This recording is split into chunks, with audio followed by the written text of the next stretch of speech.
ఈరోజు April 14 doctor Babasaheb Ambedkar గారి యొక్క జయంతి.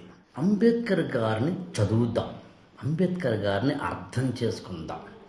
ఒక కులానికో, ఒక మతానికో, ఒక ప్రాంతానికో, లేదా ఒక భావజాలానికో పరిమితమైన వ్యక్తి కాదైనా. ఆర్థిక శాస్త్రం కావచ్చు, ఫిలాసఫీ కావచ్చు, కాన్స్టిట్యూషనల్ లా కావచ్చు, ఇంటర్నేషనల్ రిలేషన్స్ కావచ్చు, చాలామందికి తెలియని అనేక అంశాలలో బాబాసాహెబ్ అంబేద్కర్ యొక్క ఆలోచన ధార దాగి ఉంది. ఆయన ఉదాహరణకు బాబాసాహెబ్ అంబేద్కర్ రచనలు, ప్రసంగాలు లాంటి పుస్తకాలు చదువుదాం. అంటరాని వారు ఎవరు, వారు ఎలా అయ్యారు అనేది అంబేద్కర్ రాసిన ఇలాంటి పుస్తకాలు చదువుదాం. శూద్రులు ఎవరు అని ఇండో ఆర్యన్ వాటికి సంబంధించిన ద్రవిడియన్ సిద్ధాంతాలకు సంబంధించిన ఆయన రాసిన పుస్తకాలు చదువుదాం. వీసా కోసం నిరీక్షణ అని ఇంతకుముందు ఇచ్చిన ఒక వీడియో కూడా దీని మీద నేను చేయడం జరిగింది. ఆయన ఏ విధంగా ఒక క్యాస్ట్ అంటే డిస్క్రిమినేషన్ గురైన సందర్భాలు ఉన్నాయి, తరతర వాటికి సంబంధించినవి ఇంకా నేను చెప్పాల్సిన అవసరం లేదు.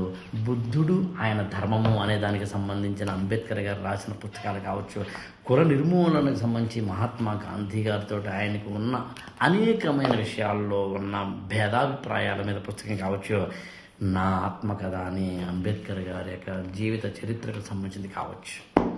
చదువుదాం, అర్థం చేసుకుందాం, అప్పుడు మాట్లాడదాం.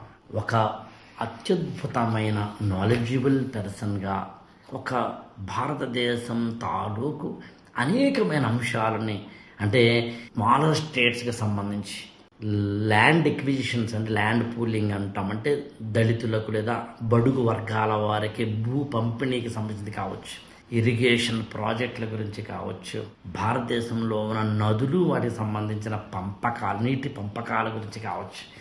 ఆయన మీద ఇలాంటి నోట్స్ రాసుకున్న వ్యక్తిగా మాట్లాడుతున్నాను. ఆయనకు సంబంధించిన అనేకమైన అంశాలని చదువుకున్న వ్యక్తిగా మాట్లాడుతున్నాను.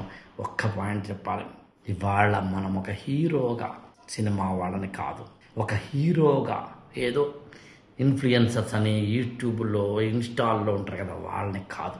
నేను వాళ్ళని తక్కువ చేయటం లేదు, కానీ ఒక అంబేద్కర్ మనకి హీరో అవ్వాలి, ఒక జ్యోతిబా పూలే హీరో అవ్వాలి, ఒక జాతీయ నాయకులు మనకి హీరో అవ్వాలి. మన భారతదేశం కోసం తమ బౌద్ధాన్ని అంటే బుద్ధిను లేదా తమ యొక్క శరీరాన్ని అంకితం చేసిన వాళ్ళు, దేహాన్ని దేశం కోసం, తమ యొక్క జీవితాలని దేశం కోసం అంకితం చేసిన వాళ్ళు మనకి వాళ్ళ జాతీయ నాయకులు అవ్వాలి, మన గుండెల్లో హీరోలు అవ్వాలి. ఈ ఛానల్ని లైక్ చేయండి, షేర్ చేయండి, సబ్స్క్రైబ్ చేసుకోండి.